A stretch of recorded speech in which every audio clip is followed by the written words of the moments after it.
Aku dan Rinduku. Cerita bersambung, episode 2, karya Pak Maul.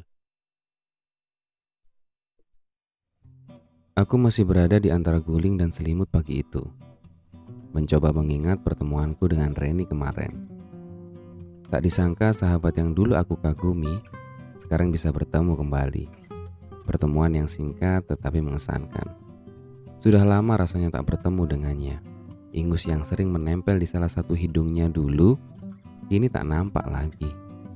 Dia semakin cantik dan nyaris membuatku tak mengenalnya. Nomor teleponnya sudah tercatat dengan nama panggilan masa kecil kami, Monyet. Dulu dia sering memanggilku Monyet. Mungkin karena ia sering melihatku suka memanjat pohon di halaman sekolah, menyendiri dan menangis karena dijaili oleh teman-teman sekelas. Tak terima dengan sebutan yang terhina itu, maka aku pun juga memanggilnya dengan sebutan Monyet. Lama-kelamaan aku menjadi terbiasa dengan panggilan itu. Hari ini kami punya waktu lebih untuk membicarakan banyak hal, termasuk kenangan-kenangan di masa SD. Waktu SD dia adalah sahabat terbaik yang pernah ada. Di saat semua anak menjauh, ia adalah satu-satunya anak yang mau berteman denganku. Teringat ketika kami masih duduk di bangku kelas 4.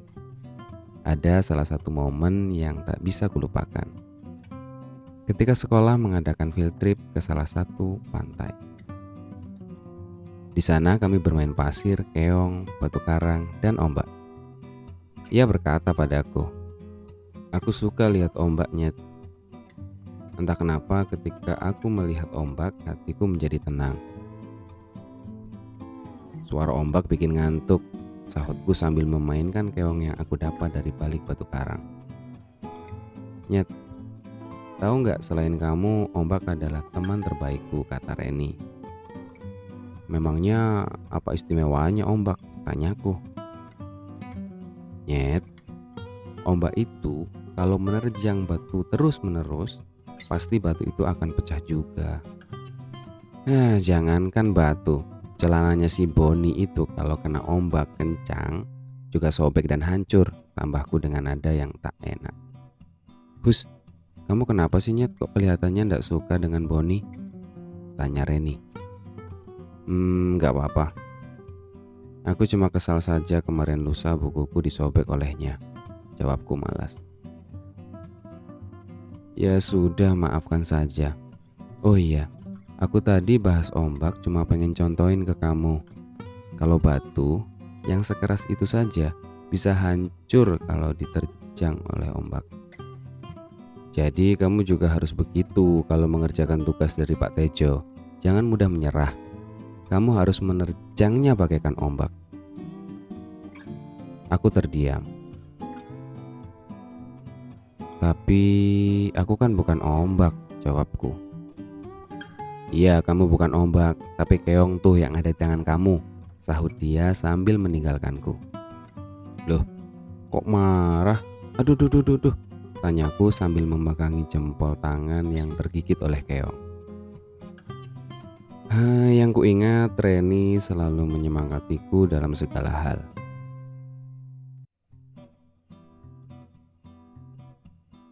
Aku pun berhenti mengenang masa SD-ku. Jam telah menunjukkan pukul 8.30. Kami janjian tepat pukul 9 pagi. Dengan tergesa-gesa aku menuju kamar mandi. Aku pun mempersiapkan diri dengan maksimal. Aku terpaksa menunda lagi bimbingan skripsiku demi bertemu dengannya. Memakai parfum yang entah kapan terakhir aku pakai, rambut yang tertisir rapi ke belakang, mengenakan kemeja kotak yang terkancing semua, bercelana jeans yang sedikit sobek di area lutut. Bukan karena fashion, tapi karena tersangkut paku di bangku halte. Dengan sepatu gunung yang lusuh, aku berangkat membawa harapan dan cinta. Asik cinta. Terlalu dini aku mengartikan ini cinta.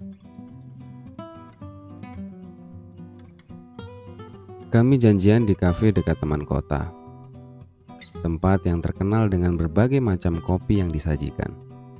Walau pada akhirnya yang kupesan adalah susu full cream dengan camilan yang tidak terlalu manis. Ya, setidaknya di situ adalah tempat yang nyaman untuk bercerita. Bercerita tentang masa lalu dan mungkin tentang masa depanku dengan Reni. Aku melihatnya dari kejauhan sama seperti kemarin. Dunia seakan berhenti berotasi pada porosnya. Bahkan ribuan syair indah tak mampu menggambarkan betapa indahnya Reni di mataku. Ah, lebay Korino. Suatu saat jika dia sudah jadi milikku, pasti aku tidak akan bisa berkata terlalu berlebihan seperti itu. Aku pun sampai di depan pintu kafe. Menoleh ke kanan dan ke kiri mencari wajah tercantik yang tadi aku lihat dari kejauhan. Dia tersenyum sambil melambaikan tangannya dan memanggilku, "Nyet." "Hai Reni, maaf aku telat," sapaku sambil menarik kursi dan mendudukinya. "Gak apa-apa kok Nyet, baru telat 1 jam," jawabnya santai. "Oh iya Reni, ini aku bawakan sesuatu," sambil mengeluarkan sebendel buku tebal berwarna biru. "Wah, kamu masih simpan buku harian ini Nyet?" tanya Reni. "Iya, hehehe," jawabku cengengesan. Itu adalah buku harianku. Dulu aku punya kebiasaan bertukar buku diari dengan Reni. Dia menulis kegiatannya di buku diariku dan begitu sebaliknya. "Oh iya Nyet, kamu mau pesan apa? Kopi susu ya?" tanya Reni. Iya," jawabku pasrah. Aku memang tak suka kopi, tapi demi dia apapun aku minum, bahkan air comberan sekalipun. Pret. Kami bercerita hingga senja pun akhirnya datang. "Oh iya Nyet, hampir lupa. Aku kembali ke kota ini memang tujuannya untuk menemui kamu." "Memangnya ada apa?" tanyaku penasaran. "Aku besok akan kembali ke Aceh. Ini untuk kamu Nyet." Sambil mengeluarkan sepucuk kertas berwarna biru muda dengan bingkai yang menarik. "Aku bulan depan akan menikah. Ini undangan buat kamu. Kamu adalah salah satu sahabat terbaikku. Aku ingin kamu hadir di pernikahanku. Di situ ada alamatku, dilengkapi dengan tiket pesawat dan alamat penginapan yang aku sediakan buat kamu," ujar Reni. Seketika aku merasa ada komet yang menghantam tubuhku. "Iya, aku akan datang," jawabku dengan wajah masih tak percaya. Kami pun berpisah sore itu. Aku masih di sini, di antara hayalan dan kenyataan, di antara harapan dan kekecewaan. Sahabat yang aku pikir akan menjadi kekasihku, ternyata akan mengakhiri masa lajangnya bulan depan. Malam telah datang. Sepertinya malam ini akan menjadi sangat panjang. Aku tak bisa tidur, memandangi undangan yang ada di meja dekat kasurku. Aku pun beranjak dan mengambil buku harian yang tadi kutunjukkan pada Reni. Kuambil alat tulis yang berada di atas meja dan mulai menulis. Menulis untuk diriku sendiri. Berharap bayangan Reni pergi dan aku bisa segera tidur. Inilah tulisanku. Untukmu yang hatinya dipenuhi oleh rindu. Rindu yang tak semestinya ada. Selebar apapun senyuman yang kau bentangkan pada dunia, tak bisa menutupi rasa rindumu yang amat menyiksa.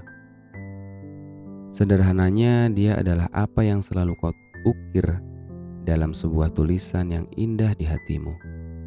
Tetapi mungkin kau hanyalah sebuah tulisan yang tak dibaca olehnya. Singkatnya, kau tak ingin dia dimiliki oleh orang lain, bukan? Sudahlah, jangan berhayal. Jika kau rindu padanya, saranku tidurlah. Matikan lampu dan pejamkan matamu. Tapi nyatanya, membuatnya hilang dari benakmu tak semudah membalikan telapak tangan. Terlebih rasa rindu yang dulu telah hilang, kini baru membara kembali. Kamu harus berjuang sekuat tenaga untuk melawannya. Bisa jadi rindumu semu, hanya sebuah perasaan yang kebetulan singgah dan kemudian pergi. Ingatlah, bulan depan dia akan mengakhiri masa lajangnya dan membiarkanmu menjadi seorang teman untuk selamanya. Kau tak mungkin datang dan menggagalkan pernikahannya, seperti yang ada pada drama sinetron, bukan? Itu terlalu mustahil untuk dilakukan.